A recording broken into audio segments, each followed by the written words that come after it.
কিরে তোরা দুজন তোদের ফিসটা নিয়ে এসছিস? আজকে তো মাসের 10 তারিখ হয়ে গেল। বিল্টু, হ্যাঁ স্যার, আমি এই মাসের ফিসটাও নিয়ে এসেছি আর পরের মাসেরটাও এখনই অ্যাডভান্স দিয়ে দেবো। আসলে পরের মাসে ঘুরতে যাবো তো, তাই প্রথমের দিকে আসতে পারবো না বলে এখনই আপনাকে ফিসটা দিয়ে দেবো। আচ্ছা আচ্ছা, ঠিক আছে। আর চিন্টু তুই বল। না স্যার, আজকে আনা হয়নি, এই 8-10 দিনের মধ্যে দিয়ে দেবো। ঠিক আছে, নে আজকে ইতিহাস থেকে প্রথমে কিছু কোশ্চেন ধরবো, দেখি ছুটিতে সব তোরা কিরম পড়াশুনো করেছিস। নে বিল্টু, প্রথমে বল, ভারতবর্ষ কবে স্বাধীন হয়েছিল? 1947 সালে স্যার। বাহ, খুব ভালো খুব ভালো। এবার চিন্টু বল, ভারতে প্রথম যখন টিভি আসে তো কার বাড়িতে প্রথম টিভি চলেছিল? হ্যাঁ, এটা তো জানি না স্যার। কিচ্ছু জানে না, কিচ্ছু জানে না, একদম পড়াশুনো করে না।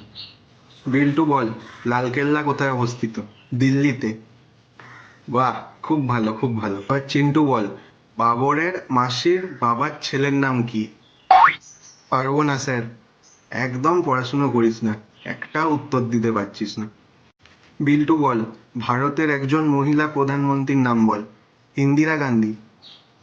বাহ, খুব ভালো রে। এবার চিন্টু বল, ভারতের স্বাধীনতার পর ইংরেজরা যখন তাদের দেশে ফিরে যায় তো কটার সময় বিমান ধরে আর কটার সময় তাদের দেশে গিয়ে পৌঁছয়? হ্যাঁ, এটা আবার কি ধরনের প্রশ্ন? দূর, তোর দ্বারা কিচ্ছু হবে না, যা বাইরে গিয়ে 100 বার উঠবোস কর।